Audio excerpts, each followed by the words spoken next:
දෙන්න ඒ පිළිබඳ බෙහෙවින් විශ්වතිවන්ත වෙනවා. விசேடமாக இந்த கொட்டும் மழையிலும் எமது பேச்சை செவிமடுப்பதற்கு இங்கு வருகை தந்தது தொடர்பாக முதற்கண் உங்களுக்கு எமது நன்றியை தெரிவித்துக் கொள்கின்றோம்.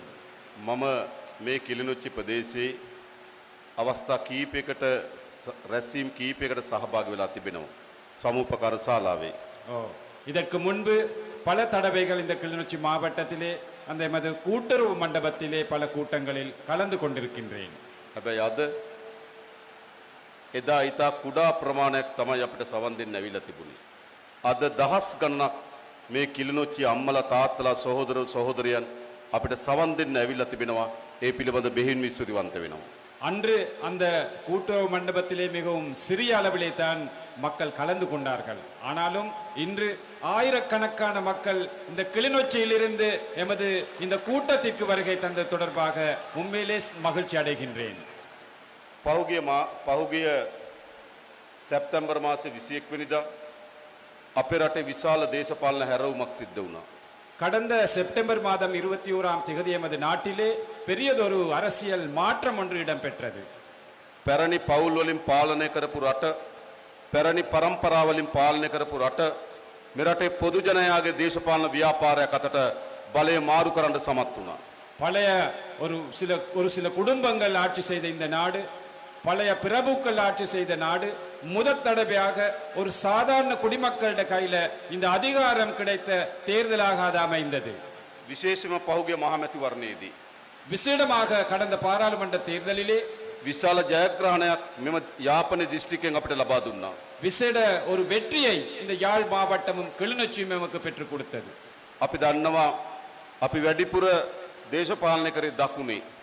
எங்களுக்கு தெரியும் நாங்கள் அதிகளவான அரசியல் ஈடுபாடு இருந்தது எங்களுக்கு தென் பகுதியில். අපි වැඩිපුර කතා කරේ සිංහලෙන්. கூடுதலாக நாங்கள் கதைத்தது சிங்கள மக்களை பற்றி.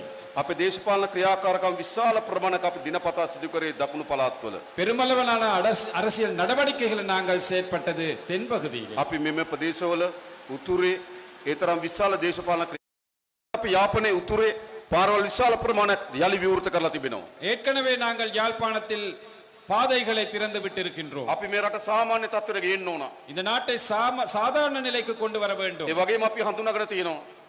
அதே போன்று நாங்கள் அறிந்திருக்கின்றோம். යුද්ධය හේතු කරගෙන නිවාස අහිමි වුණු.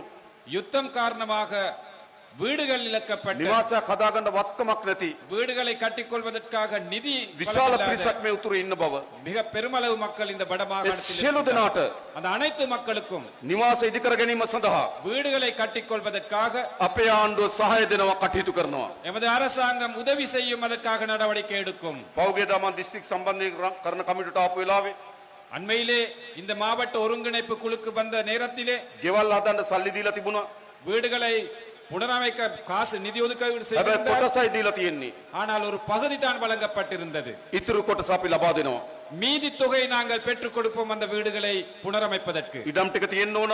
காணிகள் இருக்க வேண்டும், ඉන්න ගෙයක් තියෙන්න ඕන. இருப்பதற்கு வீடு இருக்க வேண்டும், යන්න එන්න පාරවල් තියෙන්න ඕන. பயணிப்பதற்கு பாதை இருக்க வேண்டும். තියෙන පාරවල් විශාල ප්‍රමාණයක් කැඩලා තියෙන්නේ. பல பாதைகள் போக இயலாத நிலையிலே இருக்கின்றன. අපි අයවැය ලේඛනයෙන් நாங்கள் இந்த வரவு செலவு මේ திட்டத்திலே උතුරු පළාතේ පාරවල් හදන්න இந்த வடமாகாணத்தில் பாதைகள் புனரமைப்பதற்காக දසලක්ෂ 5000ක් වෙන් කරලා තියෙනවා. 50 மில்லியன் ரூபாய், 500 மில்லியன், 5000 மில்லியன் ரூபாய் நாங்கள் හැම ஒதுக்கப்பட்டோம். පාරක්ම අපි හදන්න ඕන. இந்த அனைத்து பாதைகளையும் நாங்கள் කැඩුණු புனரமைக்க, පාලම් තියෙනවා. சரிந்த உடைந்த பாலங்கள் இருக்கின்றன, ඒ ටික අපි හදන්න ඕන. அவற்றை நாங்கள் செய்து முடிக்க வேண்டும். දැනටමත් අපි එහෙම සල්ලි වෙන් කරා පාලමට. இப்போதே நாங்கள் அந்த பாலங்களை கட்டுவதற்கு நிதிகள் ஒதுக்கி இருக்கின்றோம். ඒ නිසා මොකද කරන්නේ? ஆகவே නැවත මේ පළාත් නගා සිටවනවා. மீண்டும் இந்த பகுதிகளை நாங்கள் கட்டி எழுப்புவோம். ඒ වගේම අපි විශ්වාස කරනවා ஆகவே நாங்கள் நம்புகின்றோம் අපේ රටේ ජනතාවට උඩට එන්න තියෙන පාරක් තමයි අධ්‍යාපනය. எமது மக்களுக்கு தனது வாழ்வை கொஞ்சம் உயர்த்துவதற்குள்ள வழிதான் මම දන්නවා கல்வித்துறை. මේ ප්‍රදේශ ජනතාව எனக்கு தெரியும் இந்த பகுதி மக்கள் තමගේ දරුවන්ට උගන්වන විශාල වෙහෙසක් දරනවා. பிள்ளைகளுக்கு கற்பிப்பதற்காக மிகவும் கஷ்டப்படுகிறார்கள். අපි ආණ්ඩුවට උපරිම සහාය දෙන්නම්. நாங்கள் அரசாங்கத்திலே உயர்ந்தபட்ச உதவியை செய்திருக்கிறோம். මේ ගම් දියුණු වෙන්න, இந்த கிராமங்களை வளர்ப்பதற்கு, දුප්පත්භාවයෙන් ගොඩ එන්න, வறுமையிலிருந்து மீளெழுவதற்கு, දරුවන්ට හොඳට උගන්වන්න පටන් ගන්න ඕන. பிள்ளைகளுக்கு நன்றாக படிப்பிக்க நாங்கள் முயற்சி எடுக்க வேண்டும். ගොඩනැගිලි නැත්තම් අපිට කියන්න අපි හදලා දෙන්නම්. அவ்வாறு வளராவிட்டால் சொல்லுங்கள், நாங்கள் வளர்த்து விடுகிறோம். මම දන්න විශාල දෙමළ භාෂාවේ ගුරුවරුන්ගේ හිගයක් තියෙනවා. எனக்கு தெரியும் தமிழ் மொழி மூலமான பற்றாக்குறை ஒன்று இருக்கு ஆசிரியர்கள். අපි ඒ පුරප්පාඩු පුරවනවා. நாங்கள் அந்த பற்றாக்குறையை நிவர்த்தி செய்வோம். ඒ විතරක් නෙවෙයි. அது மட்டுமல்ல, දැනටමත් අපි ළමයි 300ට අඩු පාසල් වල දරුවන්ට සපත්තු දෙනවා.